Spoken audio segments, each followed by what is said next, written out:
A great game. I thought both teams really played hard. Physical game.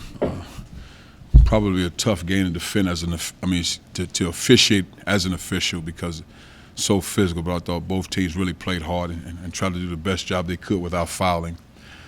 Battled. One of those grinder type games, the games I actually like, as a competitor. We knew it would be a tough one, especially if they're coming off a loss. Pirtle's actually, knew he was a very good player, but he's better than I thought, live. A lot of credit goes to their staff with his development because he's made tremendous strides, and it's just tough to defend with that size, skill level, athleticism. I thought Cam and King did another good job. Not an easy thing to do, but I thought they did a good job. Played well as a team. Sam did some really good things in facilitating the offense. I thought Ivan stepped up in the second half and really demanded the ball and had a presence to him. So a great team win for our guys.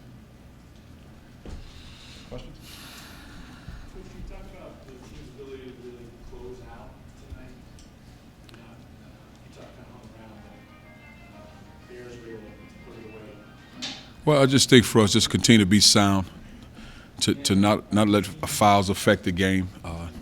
Not to let if they make big plays or they hit a well, sometimes we have a breakdown. They might hit a three-pointer. It was our breakdown, and guys hang their head, so to speak. And I thought our guys stayed with it, kept their composure, and just executed. Like I told the guys, good teams make plays. They're good. They're a really good team. They make plays. They'll continue to play. The game will not be over until the buzzer sounds.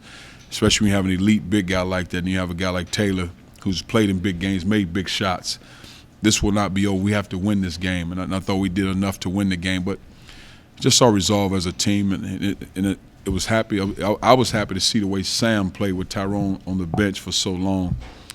Last year and even early some this year, Tyrone couldn't rest as much because Sam wouldn't hold it as a point. I thought he did an exceptional job really holding it, and it was really hard to take him out in the end. But credit Sam for his growth as a player. So a sign of growth. Yes. Without a doubt. That's what we do every day. We continue to get better. On both sides of the ball. I thought it was great for us to get a win, but also to go against a style where they switched everything, got on top of guys. We made some adjustments in the second half, and it worked out. But it was good for us to see it. So now when you see it again, just how to make moves and how to react to it. I thought it slowed us up in the first half.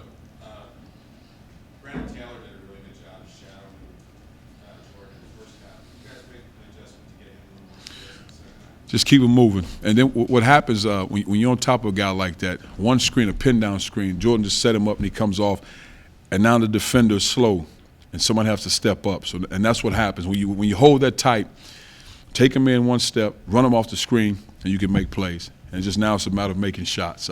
Because once you make the adjustment, see how they defend it, because they did a good job in the first half. And again, credit to Matthews of keeping his composure, staying within the game, but also playing on both ends of the floor. A year ago, probably 3 weeks ago, if his shot wasn't falling and he wasn't in the flow like that, he wouldn't give it to you on the other end of the floor. But he was very engaged, so it's to his credit. Did you see something kind of click with Rab early in that second half? You know that he'd be someone you want to lean on? That should be him on whether he scored 19 or 20, but he has that skill. So that's nothing new to see that.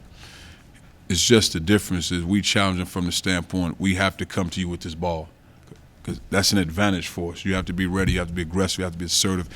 He makes elbow shots. He can make that shot consistently. So that's not a case of a big guy shooting the ball. He can make that shot.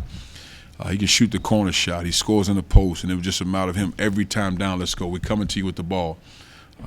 And he accepted the challenge. But when he gets to the point where he demands the ball and he wants the ball every time down, it'll be tough. How much confidence does it give your team to out-rebound both Colorado and Utah, two teams that are very good on the glass? Well, again, we're a talented team, and I said it before, I probably said it 100 times. Our issue won't be because you lack talent. It'll be the other things when you see good teams fall or they don't reach certain goals. It's playing together, staying consistent, working extremely hard, sharing the basketball, defending at a high level. Those things, understanding who's hot, who made 3 or 4 shots in a row, continue to go to them, get to the free throw line. Just the IQ part and understand the selflessness to help you be successful at a high level.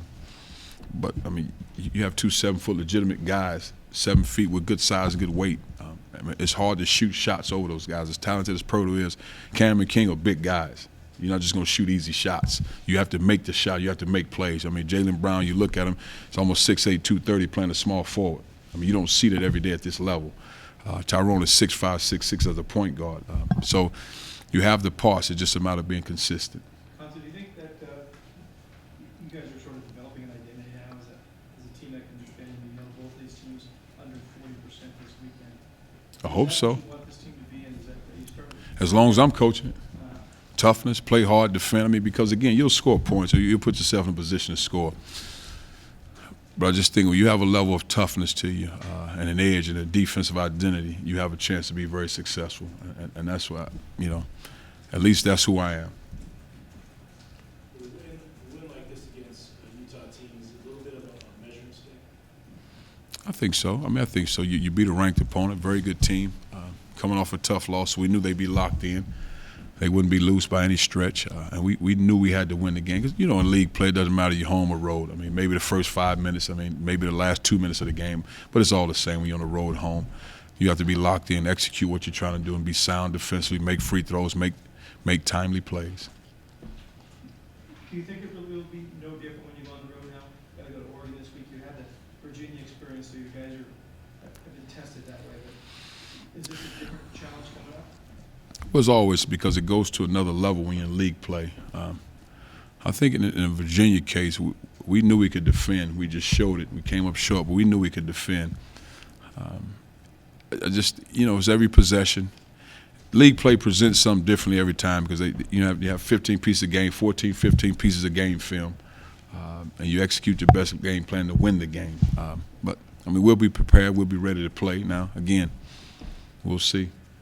You're not concerned that your guys, especially your young guys, have always been in the No, not at all. Not at all. Not us, but those two guys. I mean, they've seen the world. I mean, they've done it at a high level, so that they're not fazed by it. Their youth is just the age, and every time they step on the floor, they continue to get better. But because they play the game as a team, they're not consumed with, okay, I need to score 30 points in order to be successful. Whatever it is, Jaylen Brown's one of the happiest guys in the locker room. He had nine points, whatever. He was happy because we won the game. So they just want to win games. When did you start to see that this team was defending at the level that you demand? Well, you know, really, I felt like we could do it when we were in Australia. The last game we played against a professional team, they were really good. They were physical. We were down maybe 20-plus points, and we fought back in that game, took it to overtime. But just to play against that professional team without a scouting report, without a game plan and understanding, I thought our guys did a good job. So you saw it then. Now, we didn't put a lot of defensive philosophy and style in, but I saw guys had the ability to do it. But, you know, it's just a matter of understanding. If you want to be successful, this is what we have to do. I think the guys realize this is what we have to do if we want to be successful. And every team grows at their own pace and own time.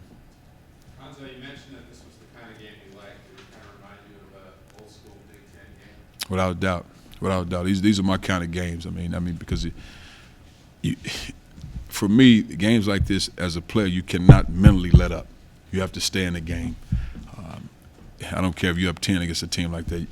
It's back down to 4 because teams make plays. But these are my kind of games. I think the fans probably appreciate these type of games as well.